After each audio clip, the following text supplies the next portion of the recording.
pujian, kemuliaan hanya bagi Tuhan.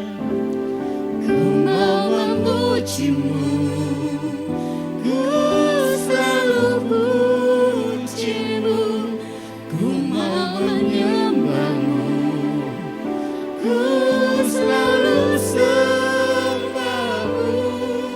Kau yang layak terima semua pujian, kemuliaan hanya bagi Tuhan. Kau yang layak terima semua pujian, kemuliaan hanya bagi Tuhan. Sekali lagi kau yang layak.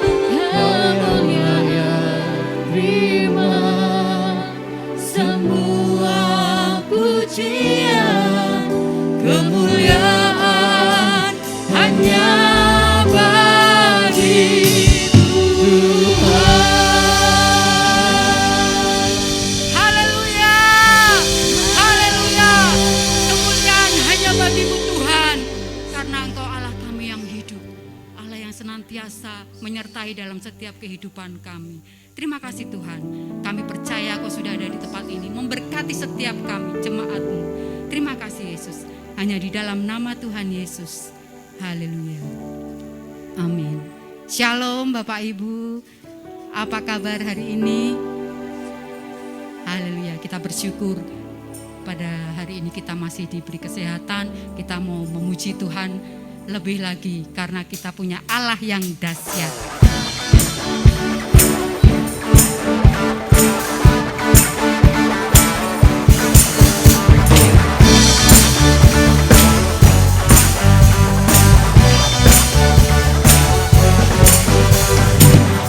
Dari utara ke selatan terdengar pujian bagi Allah.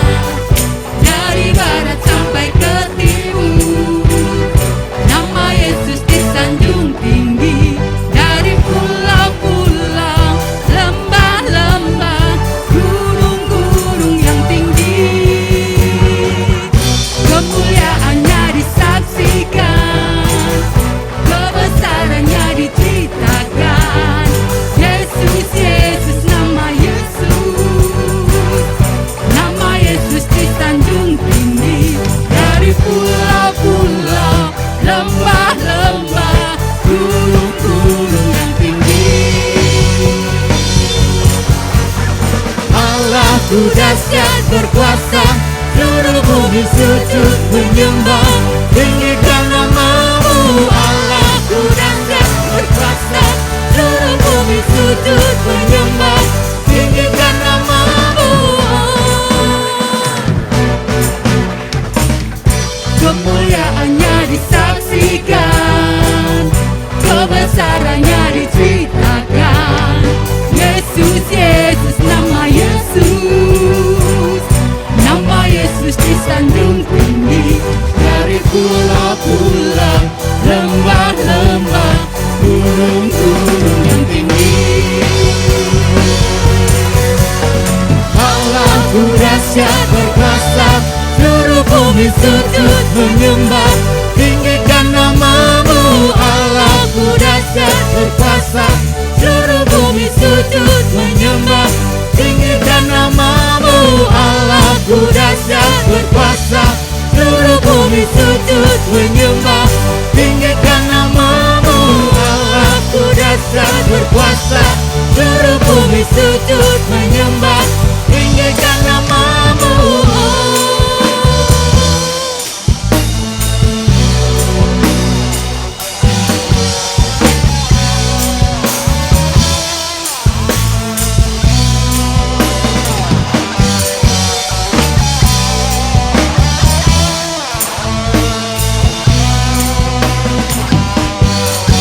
Dari pulau-pulau, lembah-lembah,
bangga memiliki Allah yang dahsyat.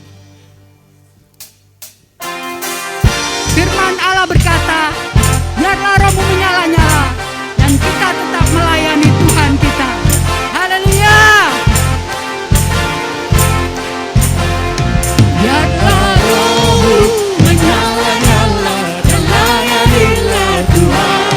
Biarlah rohmu menyala-nyala dan layanilah Tuhan. Biarlah rohmu menyala-nyala dan layanilah Tuhan. Biarlah rohmu menyala-nyala dan layanilah Tuhan. Tak ada banyak waktu, giatlah dan janganlah pekerjaan besar menunggu, ladang siap di Tuhan.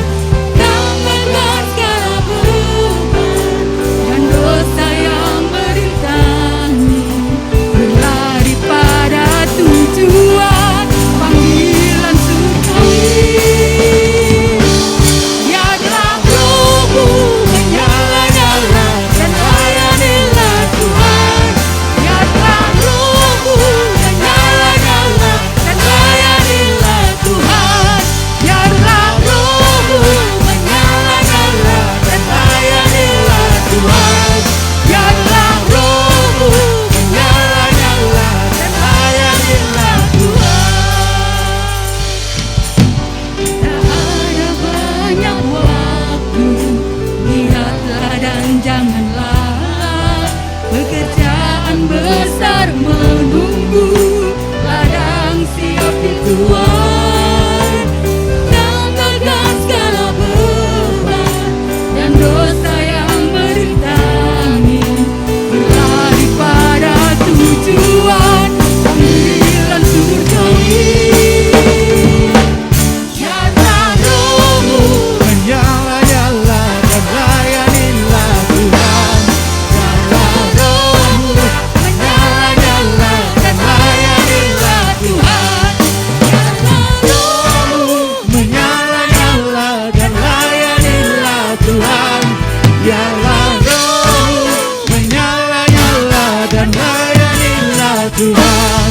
Biarlah rohmu menyala-nyala dan layanilah Tuhan. Biarlah rohmu menyala-nyala dan layanilah Tuhan. Biarlah rohmu menyala-nyala dan layanilah Tuhan. Biarlah rohmu menyala-nyala dan layanilah Tuhan. Biarlah rohmu menyala-nyala dan layanilah Tuhan.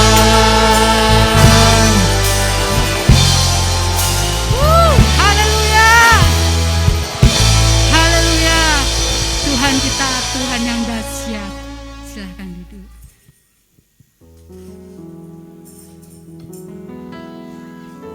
Tiada yang mustahil buat kita, anak-anak yang percaya pada Tuhan, senantiasa bersandar pada Tuhan, karena Tuhanlah kekuatan kita.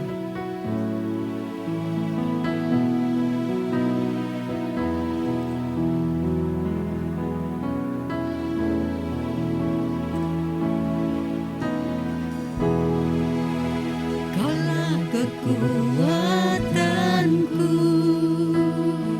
Engkau harapan kami Tuhan. Engkaulah harapanku, tak kuandalkan kekuatanku saat hadapi badai hidupku.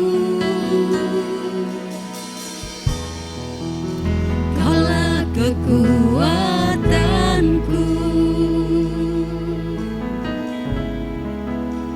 Engkaulah harapanku, tak kuandalkan kekuatanku saat hadapi badai hidupku. Ku percaya Engkau Tuhan berkuasa, Engkau sanggup memulihkan hidupku. Dalam tangan-Mu ku serahkan seluruh hidupku. Tiada yang mustahil bagimu, Yesusku.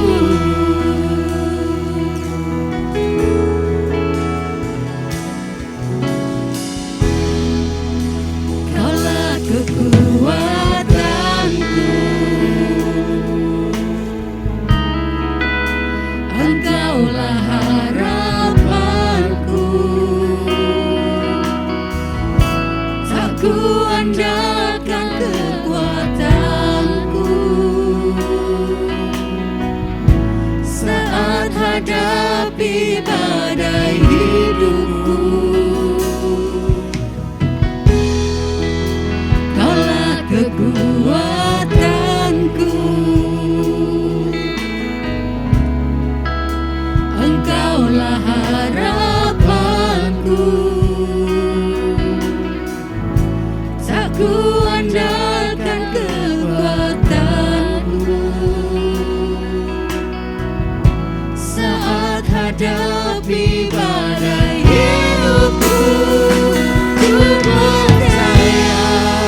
Sungguh kami yakin dan percaya bahwa tidak ada yang mustahil dalam Engkau Tuhan. Karena ketika kami berelasi dengan Engkau, kami percaya ada kekuatan yang luar biasa yang kami boleh alami dalam hidup kami menghadapi hari-hari ini Tuhan. Terima kasih Pak. Terima kasih pujian penyembahan yang sudah dinaikkan. Kami percaya Tuhan, Engkau diagungkan buat pujian kami. Ya Tuhan. Berkati seluruh pelayan Tuhan yang mengambil Terima bagian kasih Yesus. leader, singer, musik pada sore malam ini Tuhan. Yes. Terima kasih Bapak. Urapi setiap hati, pikiran, jiwa, roh kami. Kami percaya Roh Kudus bekerja tengah-tengah kami. Amin. Memulihkan, mengerjakan hidup kami Tuhan. Amin. Dan biarlah kami melembutkan hati kami sehingga kami dikerjakan oleh Roh-Mu. Kami semua siap dengan firman Tuhan. Kita sama-sama katakan amin. Haleluya. Amin. Haleluya. Silakan duduk saudara. Shalom. Apa kabar? Ya, kita masuk di bulan yang baru, di bulan April ya. Tema kita sepanjang bulan ini adalah tahapan membangun kekuatan ya. Dan kami percaya setiap kita pasti harus punya kekuatan di dalam Tuhan menghadapi hari-hari ya di masa sukar ini. Ya, kita akan belajar bagaimana tahapan-tahapan kita membangun kekuatan kita, apa yang penting yang harus dibangun dan apa yang harus diprioritaskan untuk membentuk kehidupan kita. Ya, dan untuk kita memiliki kekuatan menghadapi hari-hari ini, ya tentunya sangat terhubung dengan bagaimana kita menjalani hidup ini secara roh. Karena ketika yang di dalam ini kuat, ketika jiwa, iman dan rohmu kuat, ya maka untuk menghadapi yang di luar itu kita akan memiliki kekuatan yang luar biasa. Karena yang di luar itu tergantung yang di dalam.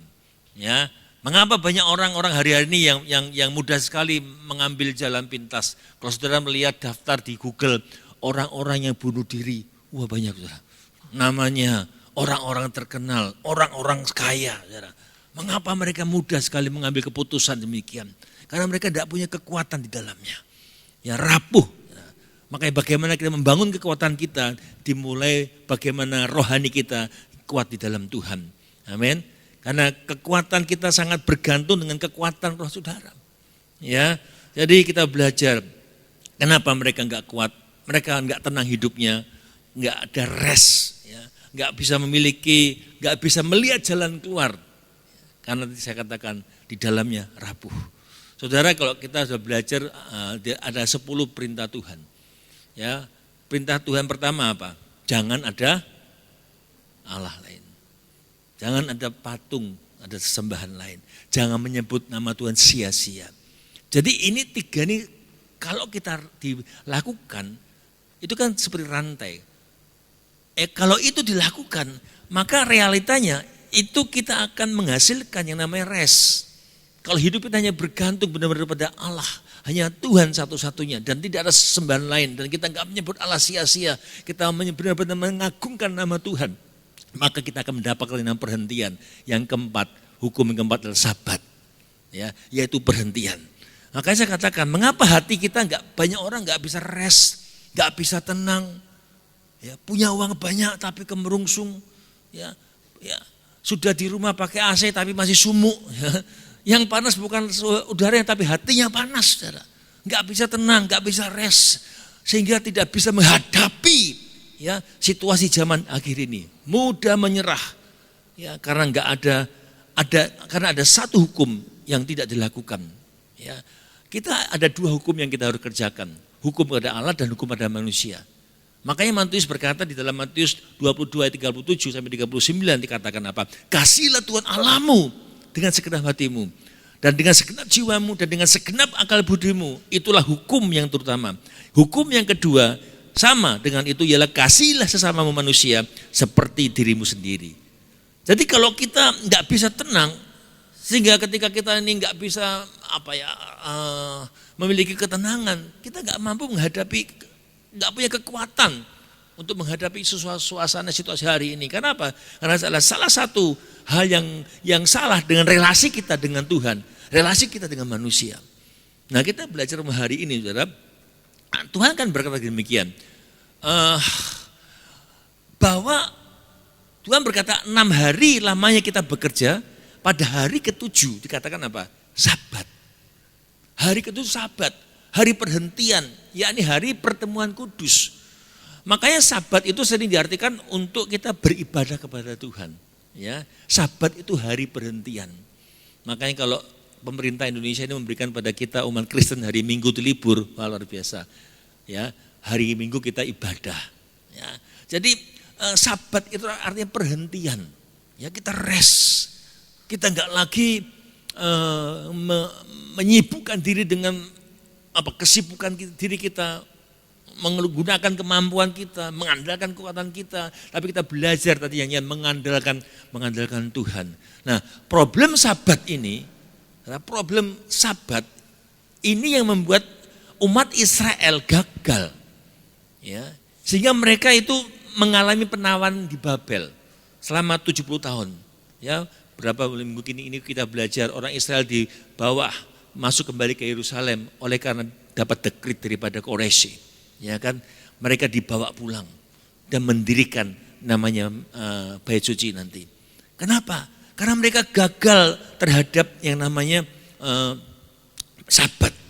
Mereka ditawan di Babel karena tidak menurut hukum Tuhan, melanggar sabat, sehingga mereka ditawan. Saudara, sabat itu orang ketika zaman itu benar-benar diterapkan. Hari ini pun di Israel hari sabat itu mereka nggak ada kegiatan. Istilahnya kalau kita di sana itu mencet lift aja nggak bisa, nggak ada kegiatan.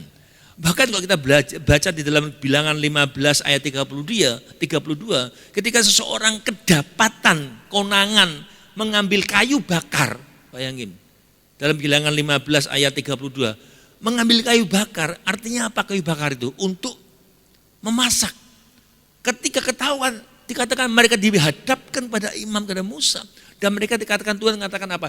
Mereka harus dilempari dengan batu sampai mati. Karena melanggar sabat. Ini yang dialami oleh orang Israel. Di dalam 2 Tawarikh pasal 36 ayat 20 sampai 21 dikatakan di situ, 2 Tawarikh 36 ayat 20 sampai 21, Nebukadnezar membawa orang-orang yang masih hidup kembali ke Babel. Babel itu artinya kacau, ya. Dan memaksa mereka menjadi budak. Ini orang Israel dipaksa jadi budak. Mereka tinggal di Babel sebagai budak sampai kerajaan Persia berkuasa. Jadi yang telah difirmankan Tuhan kepada umat Israel melalui Nabi Yeremia, ini nubuatan ya yang dilakukan Yeremia, katakan sungguh-sungguh terjadi. Selama masa tandus negeri itu menjalani sabat hingga 70 tahun lamanya. Orang Israel melalaikan sabat. Bukan hari sabat, tapi tahun-tahun sabat. Ya, kalau hari sabat itu cuma 24 jam sehari. Tapi ini tahun sabat, 365 hari. Artinya apa? Kita pun sebagai umat percaya harus meningkatkan intensitas kita, sabat kita, perhentian kita. Ya, kalau kita masih belum selesai dengan Tuhan, ya, masih mengurusi banyak hal yang membuat kita ini jauh dari Tuhan. Kita nggak bisa rest dengan Tuhan. Ada kedapatan kesalahan terus di hadapan Tuhan. Kita belum rest. Kita nggak bisa tenang hidup kita, saudara. Ya, makanya dikatakan saudara, orang Israel melalaikan sabat. Itu bukan hari sabat, tahun sabat. Nah, kita sebagai anak Tuhan kita belajar, ya, sebagai pelayan Tuhan kita sama belajar bagaimana sabat kita. Bagaimana perhentianmu, rest saudara. Saudara, perasaan gelisah, perasaan tenang saudara itu semakin meningkat atau saudara semakin tenang hari-hari ini. Ini memang hari-hari di mana banyak orang, mengalami banyak masalah. Ya, banyak orang bingung menghadapi masa-masa semacam ini saudara. Ya, bagaimana kita harus memiliki ketenangan. Kalau kita nggak bisa rest, kita masih kemerungsung hidupnya.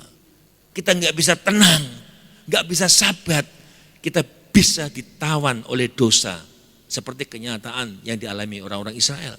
Mereka ditawan di Babel, ya, karena nggak menurut apa kata Tuhan. Mereka tidak memelihara hari-hari sabat. Makanya penting kita semua, hari ini saya mengajak kita semua untuk menjaga barometer, barometer damai sejahtera dalam hati kita. Saudara damai sejahtera enggak hari-hari ini? Apa mudah marah? Ya, lihat orang sedikit, ya gampang tersulut. Ya, lihat orang cilik-cilik, mau dipitas gitu kan. Ya, gimana saudara? Apakah mudah tersulut emosi? Saudara, jangan bilang memang saya ini wataknya demikian, enggak saudara. Seringkali kita kehilangan damai sejahtera, mudah marah, mudah, tersulut emosi, saudara. Bahaya. Ya. Maka kita belajar, ya, barometer hidupan kita ini kita bisa ukur sendiri. Ya. Kita cek adakah damai sejahtera dalam hati kita. Ya. Damai sejahtera itu bukan kita rasakan sendiri. Kita tahu kita sedang nggak bisa damai. Harusnya kalau kita ini memiliki damai sejahtera kita bisa dirasakan oleh orang lain juga. Orang lain bisa melihat, ya, bisa merasakan ketika ada di samping kita, ada lingkungan kita, wah enak ya. Ketika ngomong-ngomong sama Andreas, rasanya nyes, ya, rasanya damai. Saudara pernah nggak ketemu dengan orang, wah maraki sumuk, maraki mangkel, ya kan? Sebenarnya bukan orang itu, kita sendiri yang nggak bisa menata hidup kita. Ya, bagaimana kita meresponi segala yang di lingkungan kita? Jangan sampai yang di sebelah kita, jangan sampai kita itu hidup oleh apa kata orang. Ya, kita harus benar-benar bisa membuat damai. Jika hati kita nggak bisa damai, ada sesuatu hal yang mungkin ya harus kita evaluasi.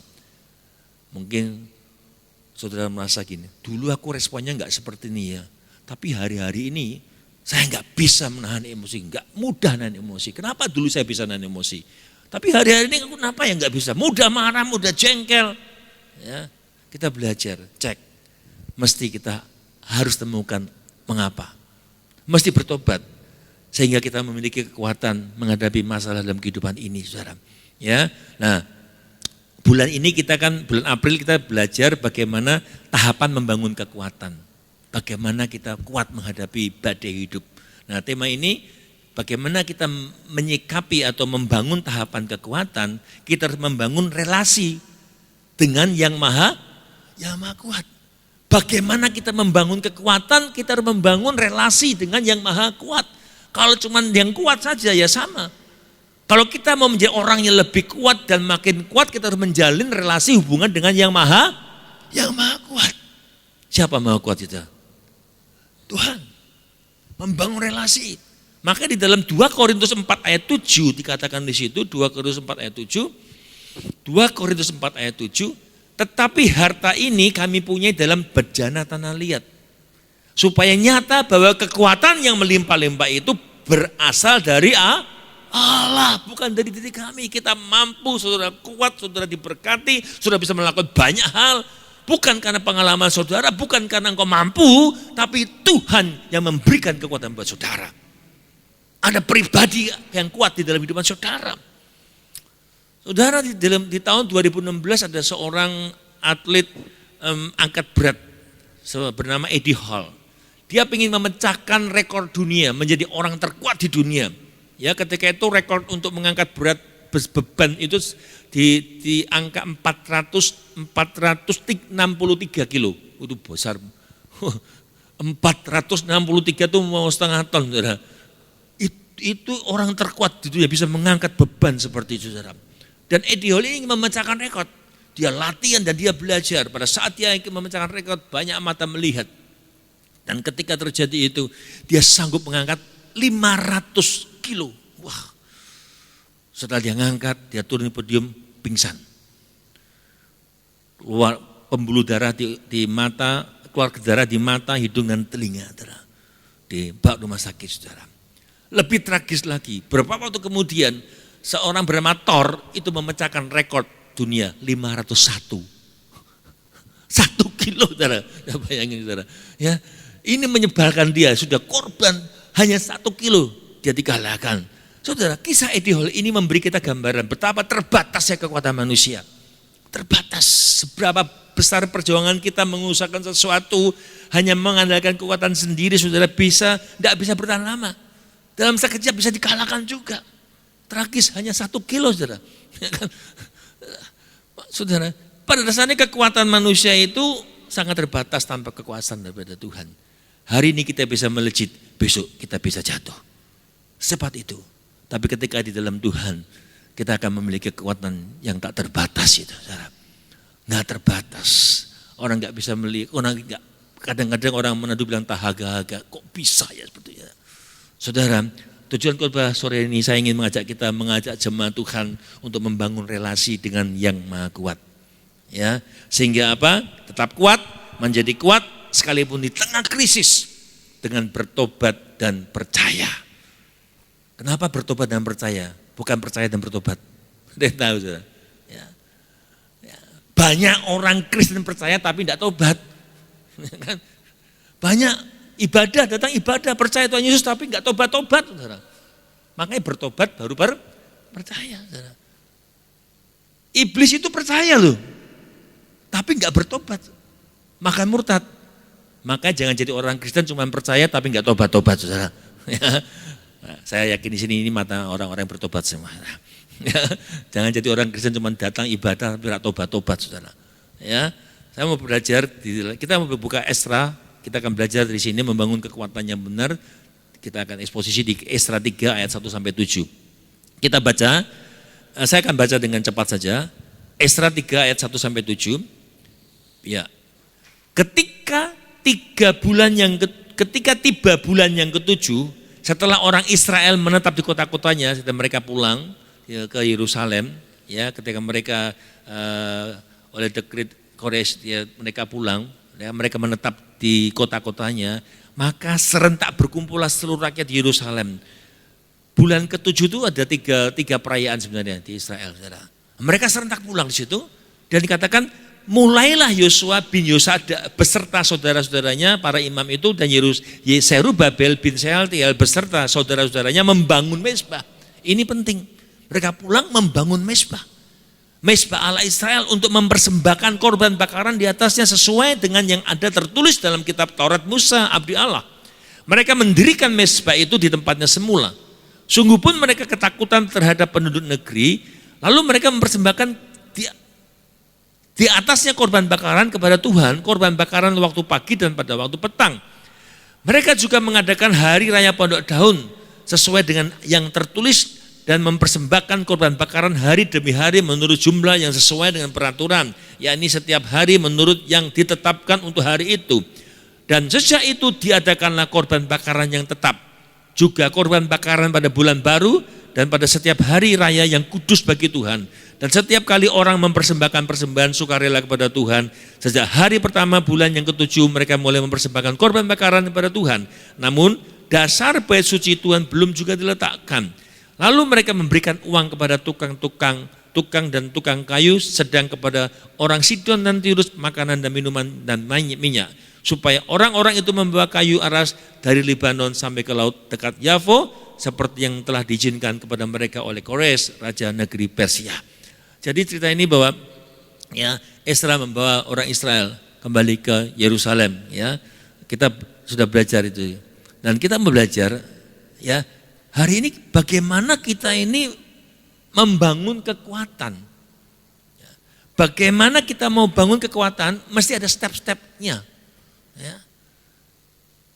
Ketika kita mau membangun sebuah rumah atau gedung, stepnya apa dulu? Fondasi. Ya. Ada yang membangun gedung langsung kasih bata, ambruk. Ya. Kecuali di atas batu karang ya, sudah kuat ya. Ya. Pasti stepnya fondasi. Bagaimana kita membangun relasi dengan yang Maha Kuat? Stepnya pertama apa? Membangun mezbah. Ini saudara. Dikatakan mereka mulai membangun mezbah. Membangun mezbah itu berbicara pertobatan. Untuk kita bisa membangun relasi kepada yang Maha Kuat yaitu Tuhan, dimulai dengan bangun mezbah, saudara. Saudara gak bisa membangun kekuatan, membangun relasi dengan Tuhan tanpa membangun mezbah. Gak bisa. Dimulai dengan membangun mezbah, berbicara pertobatan. Kembali membangun hubungan pribadi dengan yang Maha Kuat. Ya, berdamai dulu.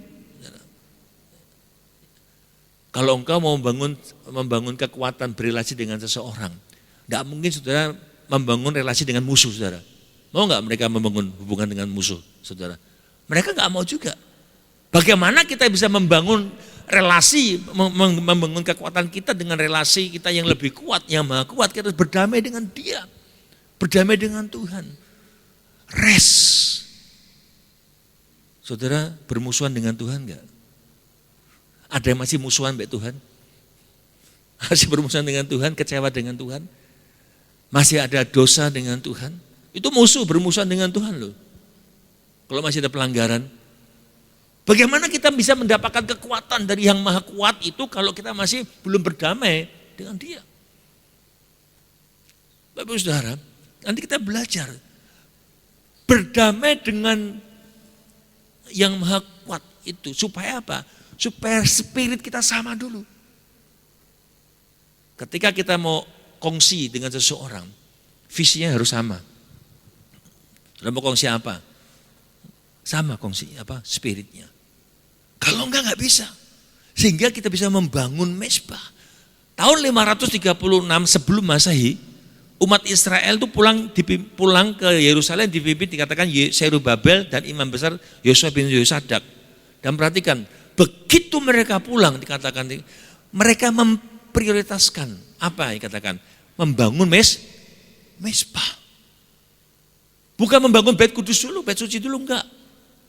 Mereka membangun mezbah Tuhan, artinya membangun persekutuan dengan Tuhan. Dengan apa? Dengan korban bakaran.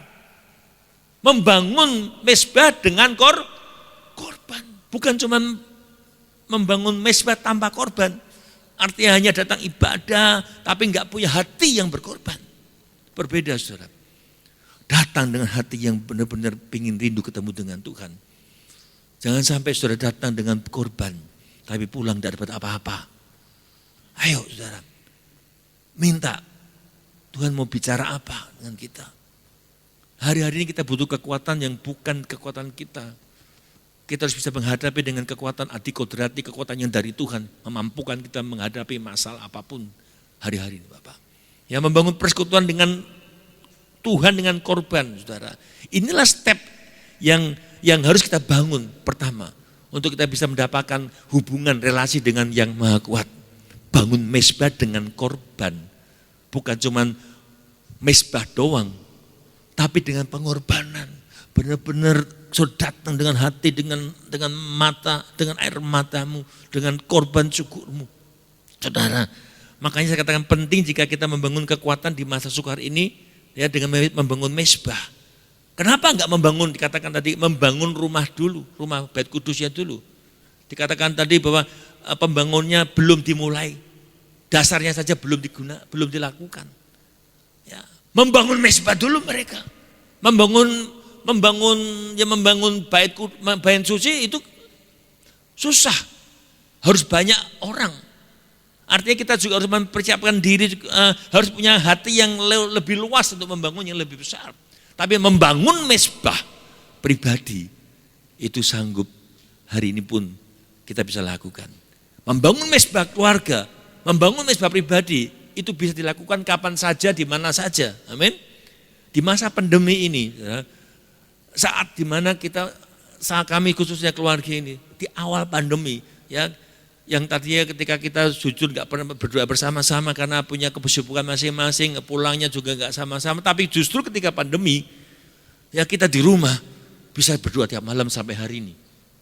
Jamnya khusus, tiap malam bisa berdoa kita. Ya, ada mezbah di situ, saudara. Kenapa? Karena memang itu yang harus kita lakukan. Mezbah itu penting. Ya, makanya saya mau katakan dalam Keluaran 20 ayat 24. Keluaran 20 ayat 24. Orang Israel ketika pulang ke Yerusalem yang dibangun mezbah. Mereka itu loh mezbah korban bakaran. Ya. Keluaran 20 ayat 24 dikatakan, Keluaran 20 ayat 24, kau buatlah bagiku mezbah dari tanah. Dan persembahkanlah di atasnya korban bakaranmu dan korban keselamatanmu, kambing dombamu dan lembu sapimu pada setiap tempat yang kau tentukan menjadi tempat peringatan bagi namaku. Aku akan datang kepadamu dan memberkati kamu. Waduh, saudara. Dikatakan, kau buatlah bagiku mezbah dari tanah. Kenapa enggak dari emas, enggak dari perak, enggak dari tembaga atau apapun. Tapi dikatakan dari tanah. Artinya apa? Seadanya. Kita bisa membangun mezbah doa kita, doa pribadi kita seadanya kapan saja, di mana saja. Karena Tuhan enggak melihat yang di luar ini, tapi Tuhan lihat hatimu. Amin. Tuhan tahu, saudara datang dengan kerendahan hatimu, ya, nggak usah dengan bertele-tele dengan doktrin, dengan liturgi, nggak. Dikatakan sederhana, bangun dengan tanah, artinya dimanapun ada tanah itu, saudara. Dan Tuhan mau kita membangunnya, dan luar biasa, saudara. Bangun mereka, dikatakan korban bakaran membawa kambing domba, dan lihat, saudara, di dalam pada setiap tempat, dan aku akan datang kepadamu dan mau diberkati Tuhan. Mau diberkati Tuhan. Mau bangun mezbah. Ini jelas kan? Ketika kita membangun mezbah, aku akan datang dan memberkati. Makanya saya enggak pernah, jarang sekali ngomong tentang berkat, ya, kemakmuran. Enggak. Kalau kita hidup benar, membangun mezbah, Tuhan hadir dan Dia memberkati kita. Amin, saudara. Dengan korban tapi, saudara, kita lihat nanti. Ya, dikatakan jelas, aku akan datang ketika kita menaikkan mezbah doa, ketika kita berdoa. Ya, dikatakan aku datang. Percaya ketika doa Tuhan hadir, dan bukan hadir saja, Dia memberkati engkau. Saudara, dalam perjanjian lama korban itu dikatakan dengan darah mengalir, karena dengan kambing domba dan sapi tadi, saudara. Itu bicara tentang korban Yesus kayu salib, saudara. Ya. Makanya saya mau katakan kita harus masing-masing senantiasa bertobat, ya. Harus gini, harus ada senantiasa laburan darah Yesus dalam kehidupan kita. Terbungkus oleh darah Kristus, saudara. Pikiran kita seperti pikiran yang dikatakan Petrus, Rasul Paulus berkata, siapa yang tergambar di depan matamu? Siapa yang tergambar di depan mata ketika? Apakah Yesus yang tersalib itu? Hari ini, apakah saudara sering tergambar pribadi Yesus yang tersalib? Bulan ini kita memperingati kematian Yesus di kayu salib. Apa yang tergambar di mata saudara? Masihkah bisa tergambar pribadi Yesus yang tergantung kayu salib? Saudara kalau tutup mata, terus munculkan gambar suami, istri, anak, bisa enggak? Bisa enggak? Munculkan gambar istri, gambar anak, bisa enggak? Wah, nereso payah lagi. Yang muncul gambarnya siapa itu? Gambar suami, tak muncul suami loh. Saudara, apakah wajah atau apa Kristus yang tersalib masih tergambar? Saudara, jangan isi pikiran kita dengan hal-hal tentang kekhawatiran. Jangan tergambar masalah-masalah kekhawatiran, masalah ketakutan, masalah duit, saudara. Hari-hari ini ada orang yang misi pikirannya dengan, piye caranya aku jadi sultan, waduh. Akhirnya keblondrok malah. Ikut atau main game, kripto dan sebagainya, saudara. Ya, pingin cepat kaya, saudara. Saudara, makanya kita belajar tadi, jika kita membangun mezbah persembahan dengan korban, janjinya apa, saudara? Berkat. Ya, saya yakin kita semua ingin diberkati Tuhan. Mau korban? Nah, ini saudara. Mau korban? Nah, kalau kita mau diberkati nggak mau korban ya nggak bisa, saudara. Janji Allah itu berjanji ya dan amin, nggak mungkin Allah itu berdusta. Dia berjanji ketika engkau membangun mezbah dengan korban keselamatanmu, korban bakaranmu, dikatakan aku datang dan memberkati engkau. Kalau hari ini engkau sedang ditawan, ya pikiranmu dengan pikiran-pikiran yang nggak benar, engkau sedang ditawan dengan penyakit, ditawan dengan utang piutang, ditawan dengan masalah keluarga. Saya mau katakan yuk bertobat, bangun mezbah, bawa kepada Tuhan. Dan saya yakin dan percaya Tuhan akan datang untuk menolong saudara. Asal bertobat dan percaya, bangun mezbah. Yang pertama itu bagaimana kita membangun relasi yang dengannya maha kuat. fase pertama, step pertama, saudara harus membangun yang namanya hubungan dengan Tuhan. Mezbahmu engkau harus bangun. Bagaimana mezbah saudara hari ini? Artinya ketika engkau membangun mezbah, engkau kembali menjalin hubungan dengan Tuhan. Membangun mezbah itu berarti kita sedang membangun kembali jalur yang terputus dengan Tuhan. Membangun kembali yang namanya sumber yang terputus. Kita jalin kembali. Sehingga ketika terjalin itu seperti pipa yang tidak ada hambatan. Kita selesai dengan Tuhan, kita rest, kita tenang. Yang menghambat berkat Tuhan turun itu apa? Dosa. Lepaskan itu semua. Maka ketika kita datang dengan hati yang tersungguh di kaki Tuhan, kita membawa korban syukur kita di hadapan Tuhan, kita berdoa, sembah Tuhan. Dikatakan, aku akan datang dan memberkati engkau. Bangun mezbah saudara. Kalau kita mau terjalin relasi kita dengan yang maha kuat, ingat, bangun mezbahmu, perbaiki mezbahmu. Hari ini mezbah saudara bagaimana? Perbaiki. Ya. Dan selanjutnya bagaimana kita bisa membangun relasi dengan yang lebih kuat, dengan yang maha kuat. Kita harus mengutamakan Tuhan. Mengutamakan Tuhan. Di dalam ayat 3 tadi katakan, mereka mendirikan mezbah itu di tempat semula. Sungguh pun mereka ketakutan terhadap penduduk negeri. Lalu mereka mempersembahkan di atasnya korban bakaran kepada Tuhan, korban bakaran pada waktu pagi dan petang.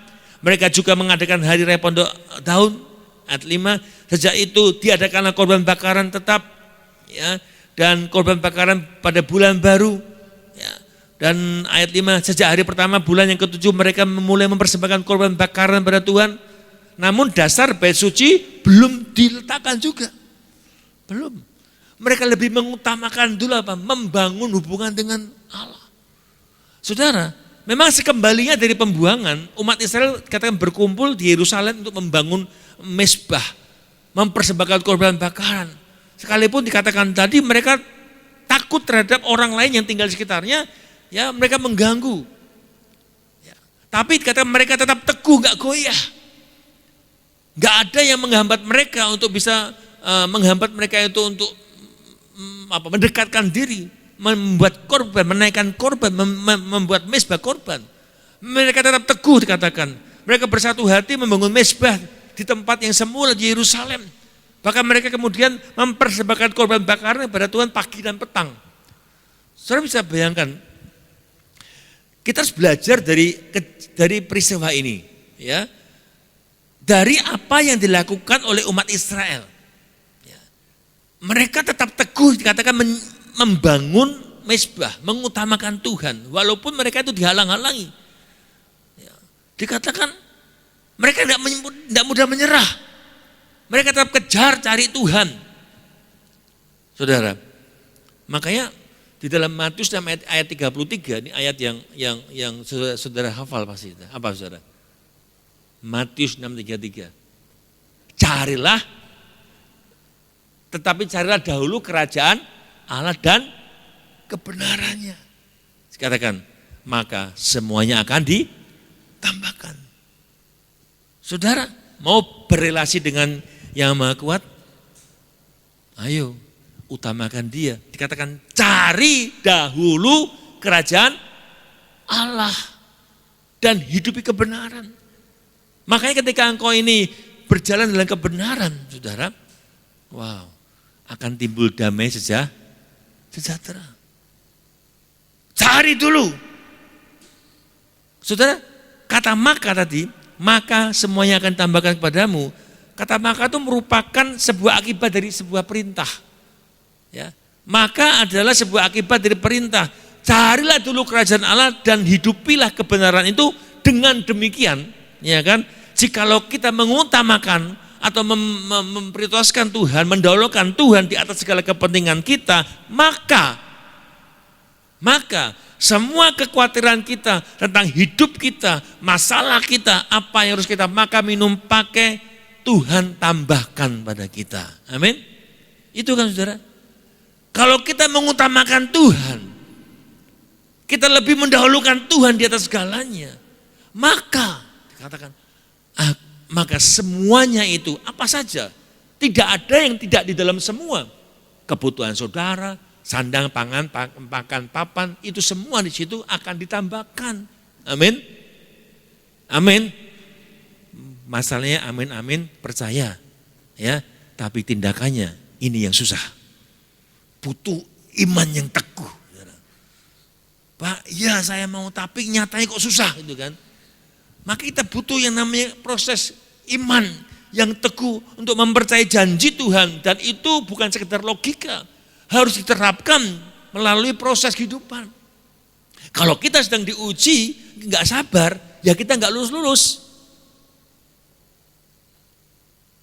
Saudara, ya, bagi orang Israel kita belajar tadi, rasa takut kepada Tuhan itu lebih besar daripada takut pada orang-orang sekitarnya yang menghambat mereka untuk mengutamakan Tuhan, menghambat mereka untuk mempersembahkan korban.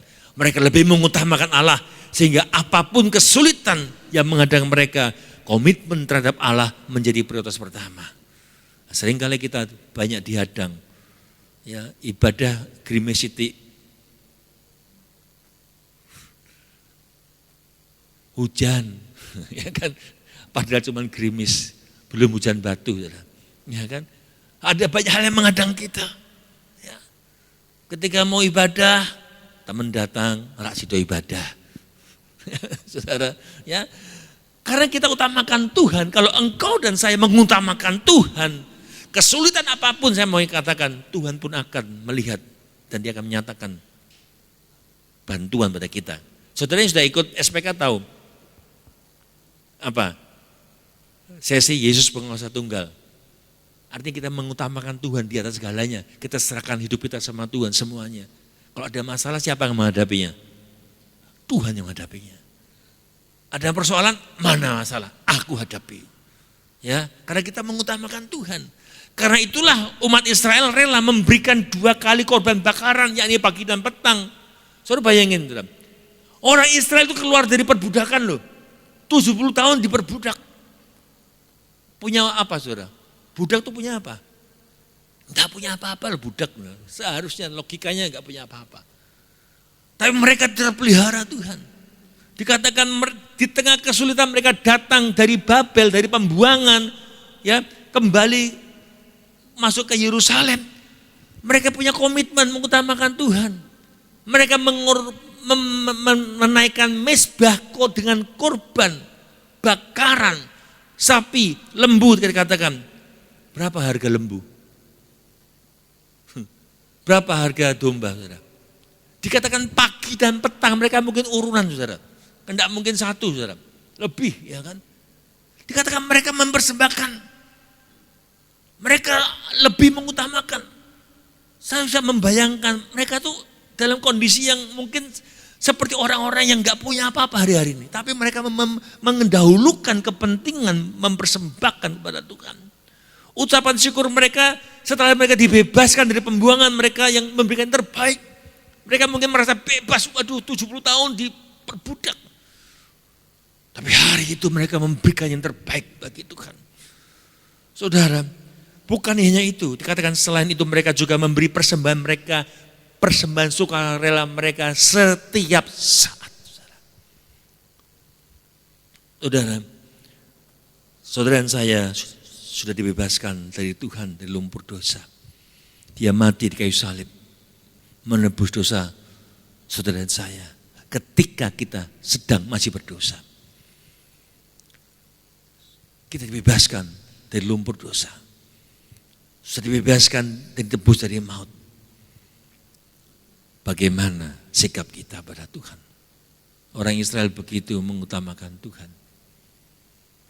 Saudara, apakah kita sudah memberi yang terbaik yang harus kita berikan pada Tuhan?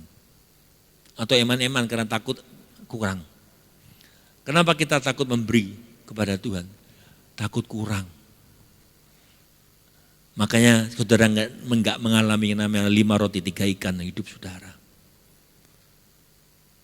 Di dalam masa pandemi ini, saudara, saya justru mengalami 5 roti 2 ikan benar-benar, saudara. Ya, membangun mezbah. Dan Tuhan buka keran berkat itu gak tahu dari mana, saudara. Banyak cara Tuhan memberkati saudara, asal hatimu beres. Makanya kalau engkau menyadari bahwa keselamatan yang saudara terima itu anugerah, saudara akan memberi hidupmu kepada Tuhan dengan sungguh-sungguh totalitas, saudara.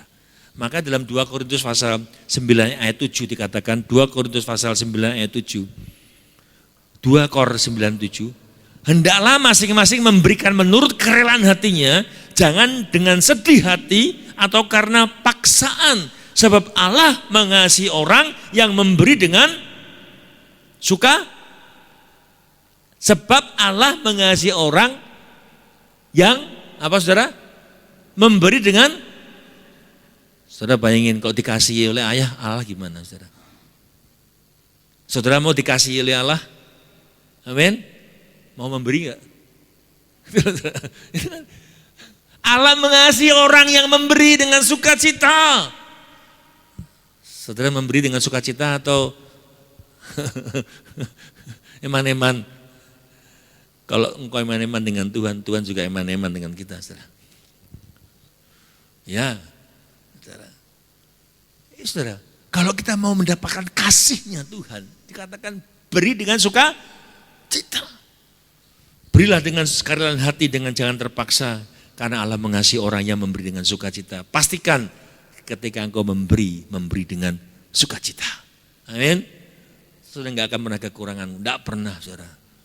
Justru di masa-masa ini orang bisa melihat kok bisa ya orang-orang Kristen kok enggak kekurangan, justru diberkati. Ada banyak cara Tuhan memberkati kita, saudara. Ada yang bertanya gini, saudara, bukankah kita ini enggak perlu lagi memberikan persembahan korban bakaran karena Tuhan sudah menebus tuntas segala dosa manusia? Ya benar. Ya, kita orang percaya enggak perlu menguduskan diri dengan memberi korban bakaran, apalagi sudah datang ke sini bawa kambing domba disembelih di sini, ya enggak mungkin. Ya kan? Kan ada beberapa gereja kan bawa apa ya, pernik-pernik gitu kan di gereja. Ya, saudara tahulah mana ya. Ya. Tapi enggak lengkap kalau pakai domba sekalian disembelih, ya kan? Ya. Saudara, yang mau saya katakan gini, pengorbanan Kristus itu yang menebus dosa saudara dan saya harus kita hormati dan syukur dengan sukacita. Kita hormati dengan benar-benar rest. Jangan sampai korban Yesus kayu salib itu menjadi sia-sia karena kita ini belum bertobat. Kita nggak bisa rest benar-benar. Saudara harusnya sudah tenang dengan Tuhan, sudah enak sebenarnya. Nggak usah lagi khawatir dengan masa hidup saudara, karena Dia berkata jangan kamu khawatir. Saudara, kita nggak bisa rest. Kenapa? Karena kita buat sendiri. Masalah kita buat sendiri, saudara. Saudara, korban bakaran, yakni korban yang seluruhnya itu dibakar, itu sebenarnya apa? Kalau hari ini melambangkan totalitas pemberian kita kepada Tuhan, itu loh. Itu korban bakaran itu totalitas hidup saudara, pelayanan saudara, korban saudara, waktu, uang saudara, itu totalitas, itu korban bakaran kepada Tuhan. Pelayanan yang totalitas. Nah, sebagai orang percaya yang memahami karunia Allah melalui pengorbanan Kristus, pasti kita, kalau kita sadar bahwa kita ini orang-orang yang sudah diselamatkan, kita akan meluapkan, saudara, syukur kita dengan cara memberi yang terbaik kepada Tuhan. Melayani ya pelayan dengan yang terbaik, memberi yang terbaik. Hari ini celakanya seringkali kalau kita punya anak datang, Pak, minta persembahan. Saudara kasih anakmu yang terbaik atau yang terkecil? Ayo, nyari dompet yang paling besar atau yang paling kecil? Jujur. Ya, merah, biru, hijau, kuning, abu-abu. Anak lihat, bapaknya milih abu-abu. Besok kalau dia besar, apa yang terjadi? Ngasih apa? Abu-abu. Ngomongnya, Tuhan aku memberikan yang terbaik bagi engkau Tuhan. Malaikatnya mesem kecut. Ya enggak saudara? Saudara, Tuhan sudah memberikan yang terbaik bagi saudara. Saudara jangan khawatir kekurangan saudara. Jangan pernah ada rasa takut kekurangan. Jangan pernah ada rasa takut tidak bisa makan, saudara. Karena anak-anak Tuhan tidak pernah kelaparan. Tuhan punya banyak cara menolong, menopang saudara. Asal hidupmu benar. Tuhan menetapkan langkah-langkah kaki orang yang hidupnya berkenan padanya. Dan tidak membiarkan kau jatuh tergeletak. Itu janjinya Tuhan. Saudara, makanya persembahanmu itu, korban syukurmu itu adalah hidupmu yang memberikan secara total sebagai persembahan yang berkenan pada Tuhan. Roma 12 ayat 1, saudara. Persembahkan hidupmu. Hidupmu yang berkudus dan berkenan di hadapan Tuhan. Itu adalah ibadahmu yang sejati. Amin, saudara. Tuhan melihat hati saudara. Poin yang pertama, bagaimana kita membangun relasi dengan yang maha kuat. Bangun fondasimu dulu. Dengan apa? Mezbah. Pribadimu. Dengan korban. Ya. Dengan korban. Sehingga ketika engkau mempersembahkan mezbah, korban syukurmu, dikatakan dia, aku datang dan aku memberkati engkau. Pegang itu janji Tuhan. Selanjutnya, engkau harus mengutamakan Tuhan di atas segala-galanya. Kenapa? Karena Tuhan sanggup dan terlalu sanggup untuk menolong saudara. Ketika engkau mengutamakan Tuhan, Tuhan pun akan mengutamakan engkau. Dan yang terakhir, bagaimana kita membangun relasi dengan yang maha kuat. Membangun bait Allah, baru membangun bait Allah. Kita nggak bisa membangun bait Allah dulu kalau kita nggak pernah membangun fondasi dulu. Ya, bangun dulu fondasimu dengan Tuhan, baru kau bisa membangun bait Allah yang kudus. Saudara, di dalam pasal ayat 8 dikatakan tadi, pada tahun yang kedua, sesudah mereka sampai ke rumah Allah di Yerusalem, dalam bulan yang kedua, maka Zerubabel bin Setiel, Yesua bin Yosadak, serta saudara-saudara mereka, yakni para imam, orang Lewi, semua orang pulang ke Yerusalem dari tempat tawanan, memulai pekerjaan itu. Mulai dikerjakan. Namanya membangun mezbah itu. Bait kudus yang Allah memang berapa kali diruntuhkan, dibangun kembali, saudara. Dan kalau kita melihat ini, saat Esra ini membangun bait kudus sucinya, memang terganggu, dihambat, saudara. Ya, dekret yang dikeluarkan oleh Kores itu mereka tidak percaya. Akhirnya mereka agak terhambat. Baru kemudian ketika diteliti oleh Raja Darius ya, benar, ternyata Raja Kores itu memang sudah memberikan dekret untuk memulangkan orang Israel dan membangun mezbah. Ya, artinya dibangun kembali. Akhirnya di pasal 6 baru pembangunan selesai, saudara. Nah, kita mau bicara membangun bait kudusnya Tuhan. Di dalam 1 Korintus pasal 6 ayat 19, 1 Korintus pasal 6 ayat 19, dikatakan diri kita ini disebut sebagai tempat tinggalnya Roh Kudus. Kita baca 1 Korintus 6 ayat 19a. 1 Korintus 6 ayat 19a. Atau tidak tahukah kamu, saudara perhatikan apa? Bahwa tubuhmu adalah bait Roh Kudus yang diam di dalam kamu. Coba kata tubuhmu dan tubuhku. Tidakkah kamu tahu bahwa tubuhku adalah bait Roh Kudus yang diam dalam kamu. Coba bayangkan. Di dalam diri saudara ada bait kudus. Dan Allah itu berdiam dalam bait kudusnya. Dalam diri kita ini ada Allah yang berdiam. Saudara, dalam hal membangun hidup kita sebagai bait kudusnya Allah, banyak hambatan. Sebagaimana orang Israel membangun bait kudus di Yerusalem, banyak hambatan. Membangun bait kudus ini, saudara, banyak hambatan. Ya, menjaga tetap kudus, perlu komitmen, konsisten, kemauan menjaga tubuh bait kudusnya Allah ini tetap kudus, saudara. Gampang nggak jaganya, saudara? Setiap hari kita banyak gangguan, banyak godaan, mata, telinga, mulut, ya kan? Kita terus jaga. Kenapa? Tubuh adalah bait Allah, rumah bagi Roh Kudus. Pertanyaannya, sudahkah kita membangunnya? Engkau tidak bisa membangun bait kudusmu kalau engkau tidak bangun mezbah dulu. Paham ya? Engkau tidak bisa membangun bait kudusmu kalau engkau tidak punya relasi dalam mezbah doamu. Gimana? Makanya mezbah doa itu, mezbah korban bakaran itu dibangun dulu, baru kita bisa menjaga bait kudusnya Tuhan. Membangun bait kudus ini. Saudara, apakah saudara menjaga kekudusan pikiran saudara? Mengendalikan hawa nafsu? Ya. Apakah kita mempersembahkan tubuh kita sebagai persembahan yang hidup berkenan pada Tuhan? Ingat, tubuh ini adalah bait kudusnya Tuhan.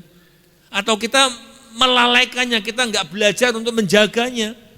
Wes dosa, ngerti dosa tetap dilakukan. Ya wes pokoknya khotbah ya dengar sini wes mbuh. Pokoknya ibadah. Di sini enggak ada ya. Ya, ini wajah-wajah penuh kemuliaan di sini. Amin. Ya, jaga, ya, saudara. Kita harus hidup benar-benar menjaga kekudusan. Jangan sembrono. Kalau kita sembrono dikatakan tubuh kita menjadi reruntuhan. Saudara. Belum terbangun. Bagaimana?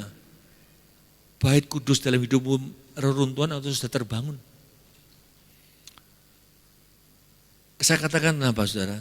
Karena pribadi Allah itu ada dalam kehidupan kita. Dia bisa undur.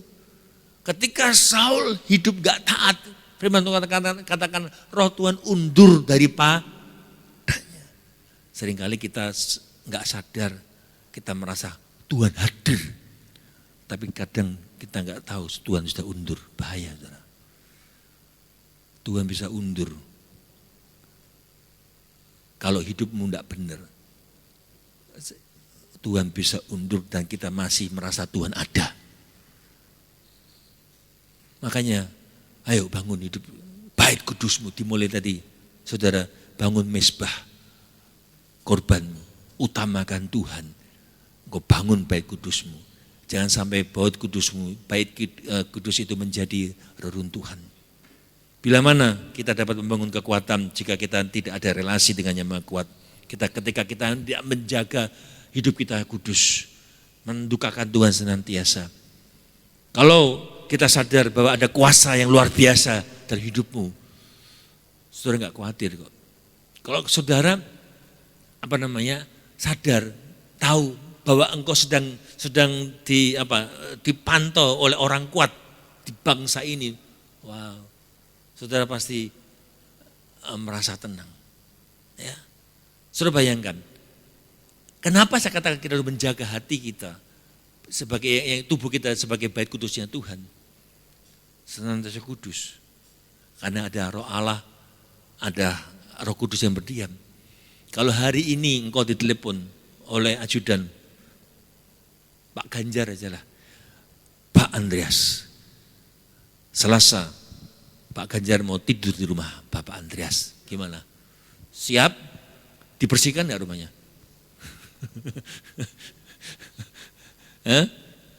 Ganti spray yang paling baru, ya. Semua dibersihkan semua. Benar enggak saudara? Kenapa? Menghur? Yang hadir dalam hati saudara dan tubuhmu itu Allah yang Maha Kuasa, saudara. Pencipta alam semesta ini. Yang berkuasa, yang berdaulat atas hidupmu. Bagaimana engkau menjaga hatinya? Masihkah engkau mendukakan hati Tuhan? Kalau Tuhan undur, bahaya. Saudara hari ini mungkin tidak lagi bisa terenyuh, nangis, tidak bisa lagi. Kenapa? Keras. Dulu saudara kalau doa bisa, deleweran, sekarang kok nangisnya angel. Hatinya keras. Coba saudara. Hati yang hancur itu sangat berharga di mata Tuhan. Benda yang enggak ada di surga itu cuma air mata. Makanya Tuhan kirim malaikat ambil air mata di bumi. Ya kan? Baca enggak ayatnya saudara? Ya. Artinya apa? Sangat berharga air matamu di hadapan Tuhan. Air mata yang benar-benar penyesalan, pertobatan saudara. Ya. Maka ketika engkau benar-benar sadar ada kuasa yang luar biasa dalam hidupmu pasti kuat menghadapi badai besar apapun, saudara. Amin. Karena badai itu, kuasa itu lebih besar di badai apapun di dunia ini. Amin. Sadari. Mau besarnya badai, mau masalah apa, bentuknya apapun, saudara, itu kecil di hadapan Tuhan. Justru badai, kita harus bisa terbang mengatasi badai. Bagai Raja Wali terbang tinggi. Seringkali kita nggak peduli dengan bait kudus yang harus kita bangun. Sehingga hidup kita mengalami keruntuhan. Mari kita bangun yang namanya relasi dengan Allah. Memberi diri untuk ada di bawah otoritasnya. Artinya kalau kita mau membangun relasi kepada Yang Maha Kuasa, kita mau membangun diri, memberi diri diperintah, ada di bawah otoritasnya, mau diperintah Tuhan. Nah seringkali kita kan mau sakarepe dhewe. Kita doa, Tuhan Engkau yang berdaulat atas hidupku. Tapi ketika diperintah Tuhan, disuruh ini, suruh itu, suruh ngampuni aja susah. Doanya Engkau berdaulat atas hidupku. Sama suami enggak nurut, sama istri enggak sayang. Doanya Tuhan Engkau berdaulat atas hidupku. Aneh ya saudara. Di sini semua orang-orang yang luar biasa. Amin. Tanda Allah memerintah hidup kita ketika kita ini atau memerintah bait kudus ini adalah belajar taat. Belajar hidup benar. Tuhan rindu supaya kebenaran itu nampak dalam keseharian kita, saudara. Ya. Kalau keseharian nampak, atau kebenaran itu nampak, damai sejahtera nampak, saudara, berarti itu tanda bahwa kita sedang ada dalam hadiratnya Tuhan, sedang terjaga yang namanya damai sejahtera. Jikalau tidak ada, artinya kalau kita enggak ada, wow, dunia enggak ada damai artinya, ya kan? Kalau kita orang-orang penuh dengan damai sejahtera, wah luar biasa. Makanya saya sedih, saudara. Kalau melihat anak-anak Tuhan cekcok, ya, sesama anak Tuhan mudah sakit hati, mudah tersinggung, mudah panas hati, enggak ada yang mau ngalah, masih seperti anak bayi mau disusui terus, ya, saudara. Sedih sebenarnya, saudara. Kenapa? Karena belum terbangun. Mari kita bentuk, apalagi oleh hamba Tuhan. Aduh, hamba Tuhan juga ada yang masih seperti itu, saudara. Ya. Mari kita belajar. Ya, kalau kita nggak bisa menjaga hidup kita dengan benar, apa kata dunia, saudara? Ya, apa yang dilihat oleh dunia? Ingat, saudara dan saya adalah bait kudusnya Tuhan. Ya, sehingga kita harus bangun itu. Kalau engkau mau menjadi orang-orang punya relasi yang kuat dengan Yang Maha Kuat, ingat, bangun, ya, mezbah saudara, utamakan Tuhan dan bangun mezbah, bangun bait kudusmu dengan hidup benar. Amin. Hari kita belajar. Yuk, sama-sama kita merenungkan. Hari ini aku ada damai sejahtera enggak? Adakah yang perlu diperbaiki hidupku dengan Tuhan? Jangan saudara sepelekan ini, saudara. Ya. Karena kalau saudara meyakini bahwa Tuhan itu ada, surga itu nyata, kalau saudara firman Tuhan menegur saudara, saudara sungguh-sungguh belajar untuk bertobat. Sehingga satu hari nanti Tuhan berkata, sabarlah engkau hambaku yang setia. Jangan sampai berkata, aku tidak kenal kamu. Mari kita bangkit berdiri. Kita nyanyikan lagu, terlalu besar kasih Tuhan.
Kulihat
Mari kita periksa diri masing-masing.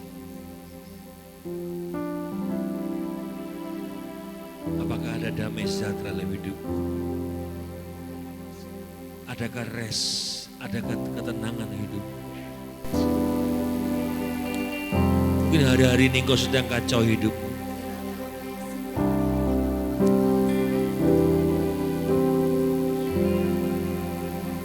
Mungkin kau sedang tertawan oleh hal-hal yang mungkin membuat kau kacau.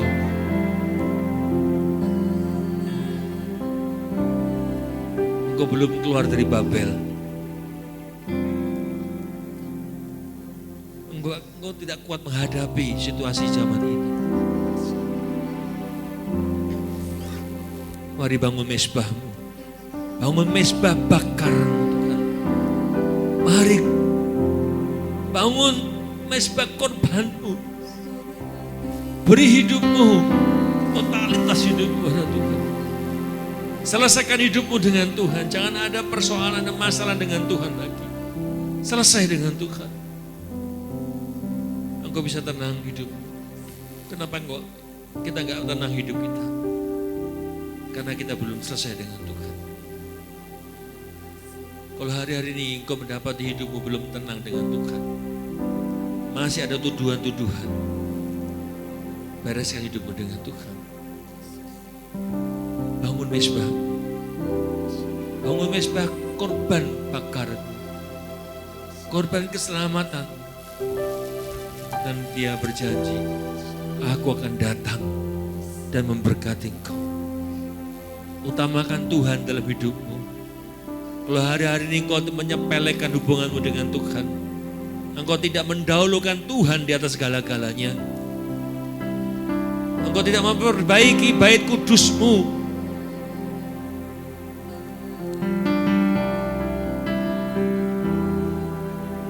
mari kita belajar benar-benar kita mempersiapkan hidup kita. Jangan sampai bait kudus itu tetap menjadi reruntuhan karena kita membangun bukan bait kudus, tapi membangun hidup kita sendiri. Hari ini yuk, datang pada Tuhan. Sungguh-sungguh datang pada Tuhan. Dan kau akan melihat perubahan besar terjadi atas hidup. Karena ketika kau sadar engkau sedang terhubung, berelasi dengan yang Maha Kuat, engkau tidak akan pernah khawatir, engkau tidak pernah takut menghadapi badai hidup. Bahkan kau akan keluar sebagai pemenang, bahkan lebih daripada pemenang. Tuhan, bawa anak-anak-Mu Tuhan dalam tangan kuasa. Ampuni kami, ampuni setiap anak-anak-Mu. Buat mata mereka melihat, celikkan mata mereka untuk melihat hal-hal yang surgawi, untuk melihat janji-Mu Tuhan. Beri kekuatan Tuhan. Ampuni kelemahan kekurangan mereka. Ampuni kami semua Tuhan. Dan kami percaya ketika kami selesai dengan Engkau, tidak ada hambatan Engkau untuk memberkati kami Tuhan. Terima kasih Bapa. Beri kekuatan buat kami untuk mengampuni orang yang bersalah pada kami Tuhan. Dan biarlah terjadi atas hidup kami semua anak-anak-Mu Bapa. Terima kasih Bapa. Segala puji hormat syukur kemuliaannya bagi Engkau. Diberkati Tuhan, sama-sama kita katakan. Amin.